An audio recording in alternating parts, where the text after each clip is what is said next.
नमस्कार, प्रज्ञास कॉर्नरमध्ये आपल्या सगळ्यांचं स्वागत. आजची रेसिपी आहे केळ्याच्या गोड पुऱ्या. खूप छान खुसखुशीत होतात त्या पुऱ्या, चवीलाही अतिशय छान लागतात. हे बघा, इथे मी बनवून घेतल्यात. खूप छान खुसखुशीत आणि कमी तेलकट अशा झालेल्या आहेत. एक आपल्याला तोडून दाखवते. सोपी रेसिपी आहे. चला तर मग कृतीला सुरुवात करूया. इथे मी 2 पिकलेली केळी घेतली आहेत. केळी छान पिकलेली घ्यायची आहेत. केळ्याचं साल काढून घ्यायचं आहे. इथे मी मिक्सरचं भांडं घेतलेलं आहे. त्याच्यामध्ये आता आपल्याला केळी कट करून घ्यायची आहे. हे बघा, इथे मी रफली अशी कट करून घेतलेली आहेत केळी. आपल्याला हे वाटून घ्यायचं आहे. हे बघा, आता याच्यामध्ये गूळ घालायचं आहे. मी इथे अर्धा कप गूळ घातलेला आहे. गुळाच्या ऐवजी गूळ पावडर किंवा साखर घातली तरी चालेल. अर्धा कप घालायची आहे आणि हे छानपैकी वाटून घ्यायचं आहे. बघा, छान पेस्ट तयार करून घेतली याची. आता एका मिक्सिंग बाउलमध्ये काढून घ्यायची आहे. थोडंसं मीठ घालायचं आहे याच्यामध्ये. पाव चमचा इथे मी मीठ घातलं आहे. चव छान लागते पुरीची. अजून रवा घालायचा आहे. 2 चमचे बारीक रवा घातलेला आहे. मिक्स करून घ्यायचं आहे. आता याच्यामध्ये गव्हाचं पीठ घालून घ्यायचं आहे. आता ह्या बॅटरमध्ये जितकं पीठ मावेल तेवढंच पीठ आपल्याला घालून घ्यायचं आहे. इथे जवळजवळ 1.5 ते 2 कप मी गव्हाचं पीठ घातलेलं आहे. आधी 1 कप घालून घ्यायचं आहे आणि बाकीचं पीठ आपल्याला लागेल तसं याच्यामध्ये घालायचं आहे. बघा, जसं ह्या बॅटरमध्ये पीठ मावेल तेवढंच पीठ घालायचं आहे. पाणी अजिबात घालायचं नाही आहे, म्हणजे या पुऱ्या छान 2-3 दिवस टिकून राहतात. थोडंसं साजूक तूप घालायचं. 1 छोटा चमचा साजूक तूप घातलं आहे.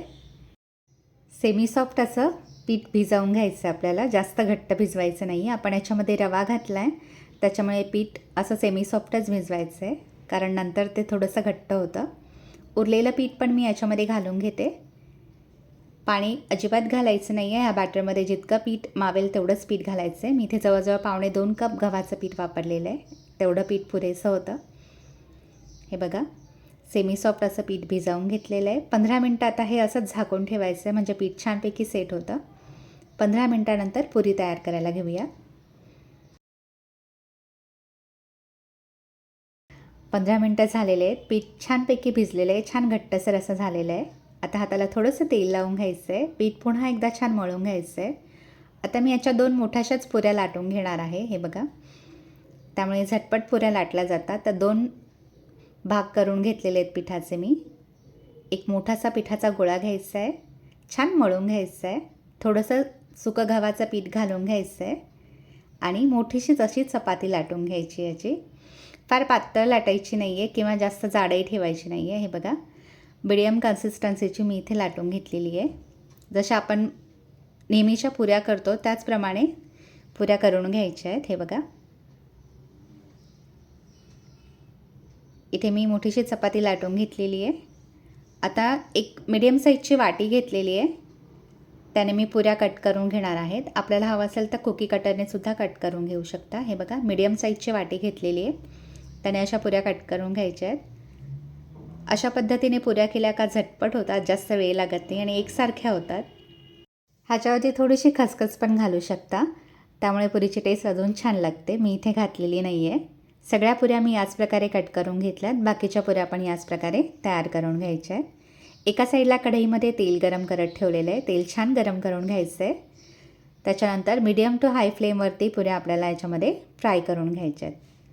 पुऱ्या तेलात सोडताना गॅसची फ्लेम हाय ठेवायची आहे. त्याच्यानंतर मीडियम करायची आहे फ्लेम आणि मीडियम फ्लेमवरती पुऱ्या छानपैकी तळून घ्यायच्या आहेत. हे बघा, आणि झाऱ्याच्या साहाय्याने हलक्याशा प्रेस करायच्या आहेत, म्हणजे पुऱ्या छान फुलतात. दोन्ही साईडने हलक्याशा गोल्डन ब्राऊन होईपर्यंत पुऱ्या छानपैकी तळून घ्यायच्या आहेत. हे बघा, पुऱ्या छानपैकी तळल्यात.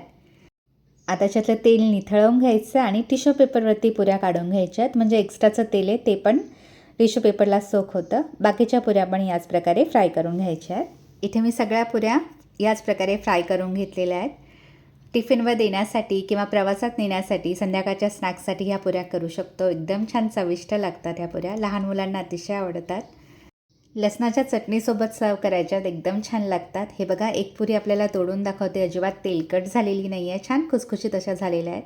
तर नक्की ह्या पद्धतीने पुऱ्या करून पहा आणि मला कमेंट बॉक्समध्ये आपले रिप्लाय नक्की कळवा. हा व्हिडिओ पाहिल्याबद्दल आपल्या सगळ्यांचे खूप खूप धन्यवाद.